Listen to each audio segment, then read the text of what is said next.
Здравствуйте, меня зовут Сергей Воронкин. Я русский. В этом видео я хочу обратиться ко всем соотечественникам, к тем, кто меня знает, а также к тем, кто видит впервые, к тем, кто против войны в Украине, а также к тем, кто считает ее необходимой и справедливой. Сам я вырос в городе Красноярске и очень горжусь тем, что я сибиряк.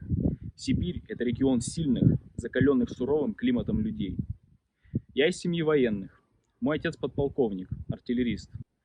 С ранних лет я преисполненный гордости наблюдал, как он в мундире с иголочки маршировал на парадах Победы 9 мая. Во мне воспитали безграничное уважение к подвигу советских людей, которые совместными усилиями, плечом к плечу, смогли дать отпор фашистским оккупантам на своей земле, а потом гнали их прочь восвояси до самого Берлина. Я выбрал для себя гражданское будущее, но все же с огромным рвением пошел на срочную службу в армию. Мне хотелось испытать себя на прочность, пройти эту суровую школу выживания и быть готовым к защите родной земли от любого врага, который только посмеет на нее ступить. Я хотел служить исключительно в элитных войсках. В моем представлении элитарность достигалась подготовкой на пределе возможностей и самыми суровыми испытаниями. Я хотел именно этого. Мне пришлось приложить немало усилий для того, чтобы попасть в морскую пехоту. Я смог убедить врачебную комиссию, чтобы мне приписали недостающих 2 сантиметра роста, закрыли глаза на небольшую близорукость и исправили категорию годности по здоровью с Б на А. Я хотел взять от службы максимум. И что смог, я сделал. Я был заместителем командира взвода, командиром дежурного террористического подразделения, начальником патруля. Получил благодарность в личное дело за отличие в службе. А кроме того, с 5 парнями из нашего взвода стал бронзовым призером открытого чемпионата Тихоокеанского флота по гребле на ялах. Изнурительные тренировки, а в дополнение все атрибуты тогдашней армии, дедовщина, ночные прокачки, побои от пьяных контрактников.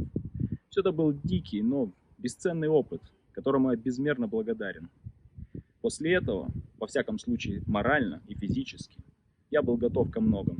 Но я точно не был морально готов к тому, что 24 февраля 2022 года субъект по имени Владимир Путин в нарушение Конституции, в 4-й раз занимающий пост президента, от имени Российской Федерации, российского народа и под российским флагом вероломно устроит величайшую бойню со времен Второй мировой войны с нашими ближайшими соседями, украинцами. С теми, кому еще совсем недавно россияне ездили в гости без всяких виз, кто нас радушно принимали, сытно кормили, и кто с нами дружили. Владимир Путин поступил ровно так, как Адольф Гитлер в 1941. Накануне вторжения Путин лживо убеждал весь мир в том, что никакой войны с Украиной не будет. Но уже рано утром, как и Гитлер, в надежде на блицкриг, Путин накрыл ракетными ударами спящие города Украины и ввел войска по всем возможным направлениям.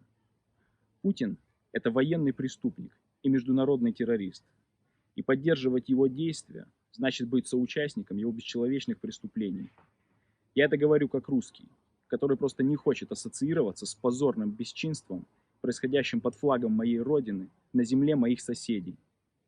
В этой войне у Путина изначально не было опции победить, но он мог бы достичь определенных целей.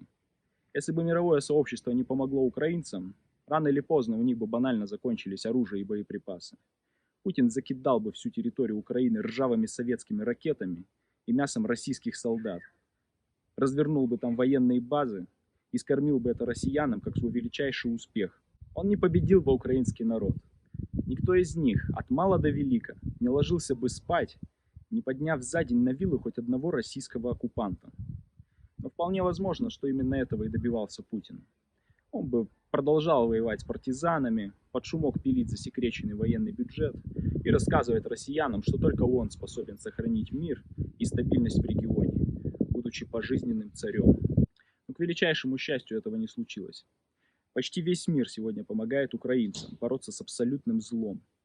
У них есть оружие, и они сражаются на своей родной земле.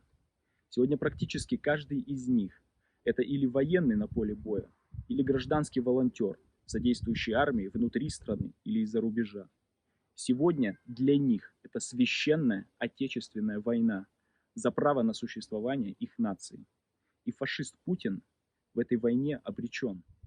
Итак, сначала я хочу обратиться к тем, кто против этой войны. Несмотря на патовое положение Путина, в его руках по-прежнему сосредоточены бесчисленные ресурсы нашей страны, обширный арсенал военной техники и миллионы россиян, которых можно отправлять убивать и погибать. Путин однозначно проиграет. Но вопрос в том, сколько жизней украинцев и россиян он успеет сгубить, и на сколько лет он сможет растянуть эту войну. Если в душе вы именно тот человек, кто не согласен с этой войной, то просто быть несогласным недостаточно. Вы должны четко понимать, что ответственность за все происходящее лежит абсолютно на каждом россиянине. Я не могу сказать, что на каждом лежит вина. У меня не повернется язык назвать виновным политика Бориса Немцова, которого расстреляли прямо у стен Кремля, в частности за то, что он обещал опубликовать доказательства блокирования Крыма российскими военными во время проведения так называемого референдума по аннексии. Я не могу назвать виновным политика Илью Яшина, который сел в тюрьму за то, что в эфире на YouTube он назвал войну войной и рассказал о бесчеловечных преступлениях российской армии в украинском городе Буча. Среди россиян есть много людей, которые самоотверженно бросились на амбразуру путинского режима и поплатились за это жизнями или свободой. Но еще раз подчеркну, пусть и не каждый россиянин виновен, но однозначно каждый из нас несет ответственность как гражданин государства, который отнимает жизни украинцев и разрушает наше с ними общее культурное и историческое наследие. И в этой ситуации, чтобы сохранить свое личное достоинство и достоинство нашей нации и доказать миру, что в действительности это не было войной россиян против украинцев, а было войной террориста Путина и кучки фанатиков, никто из нас не должен быть безучастным. Степень личного участия каждый должен определить для себя сам. Как говорил тот же Борис Немцов, вы хотите что-то изменить? Боритесь за это. Боитесь выходить на улицу? Пишите в интернете. Боитесь писать в интернете? На ухо своей жене рассказывайте или любовнице. Только хоть что-то делайте каждый. И особенно, я подчеркну, это касается тех, кто покинул Россию из-за войны. С вашей стороны абсолютно аморально молчать и наслаждаться новой жизнью, в то время как Украина утопает в крови. Пока все здравомыслящие молчат и не пытаются донести до остальных преступность этой войны, открещиваются даже от частных бесед, чтобы не нарушать своего душевного равновесия, до сих пор на полном серьезе россияне верят в то, что Путин кого-то там защищает в уже стертых им под ноль городах Восточной Украины, что он где-то там воюет с НАТО, уничтожает разработки химоружия для селективного истребления русских славян и прочий бред. Эти же люди в следующем году стройными рядами пойдут вновь голосовать за Путина и упрощать ему задачу по очередной фальсификации президентских выборов. И если он удержится на троне, он не оставит попыток воевать. Его вышвырнут из Украины, он навестит Грузию или кого-нибудь еще. У него есть целый список тех, кого нужно заставить Россию любить. Не закрывайтесь в своем коконе, где вы не хотите грузить себя негативной информацией, где вы пытаетесь работать, как ни в чем не бывало, наслаждаться жизнью с семьей, ходить в кино, театры. Путин вас все равно из этого кокона рано или поздно достанет. Так или иначе, физически или экономически, вас лично или ваших родственников. Делайте хоть что-то сами, рассказывайте о происходящем вашим подрастающим детям и будьте примером для окружающих. Теперь я обращусь к тем, кто войну поддерживает. Вы выбрали эту позицию и последовательно ее придерживаетесь. Даже невзирая на то, что ваше собственное подсознание порой задает вам такие вопросы, на которые здравый рассудок и логика просто не в состоянии найти ответы. И в этом случае вы ждете, как же в очередной раз вам ответит Путин и его пропагандисты. Вы это делаете даже не для того, чтобы в это искренне поверить, а для того, чтобы ответы у вас просто были, и чтобы они гладко ложились на канву сегодняшней патриотической риторики. На первый взгляд, с вашей позицией сложно спорить. Вы просто хотите быть настоящими патриотами своей страны, что абсолютно похвально. Но в этом же есть и проблема. Еще Салтыков-Щедрин писал: многие склонны путать два понятия – отечество и ваше превосходительство. Так вот сегодня, к сожалению, под руководством его превосходительства Путина, наше отечество совершает страшные преступления. И это нормально их не поддерживать. Если вдруг чей-то отец потерял рассудок и пошел расстреливать детей в школе, это совершенно не значит, что его собственные дети немедленно обязаны подносить ему патроны. Такого отца нужно всеми силами непременно остановить, пока он не натворил бед. Ну а коли уж натворил, то предать его суду и изолировать от общества. Я знаю, что мои слова сходу не будут восприняты. Именно с этой целью на своем YouTube-канале я решил выпустить серию публикаций непосредственно о Владимире Путине, который от лица российского государства сегодня вершит судьбы украинцев и наши с вами. Ведь согласитесь, в обычной жизни, прежде чем начать доверять человеку, вы стараетесь о нем что-то узнать и судите по его поступкам. Так вот, моя цель в том, чтобы рассказать вам о поступках Путина, о которых за 23 года его правления многие забыли, а большинство даже и не знали. И из-за этого просто со стервенением сегодня кричат, что все патриоты должны верить Путину, что он наш президент и ему виднее. Я очень надеюсь, что после просмотренного многие всерьез задумаются, а стоит ли идти воевать, отправлять туда друзей и близких, или лепить на свою машину фашистскую Z-символику, уподобляясь гитлеровской Германии. И напоследок, я не профессиональный блогер, и уж точно не политик. Я бы тоже предпочел спокойно заниматься своими делами, карьерой, путешествиями, хобби и прочим. Но совесть не позволяет молчать. Я всегда замечательно относился к украинцам, равно как и всегда хотел лучшего для своей страны.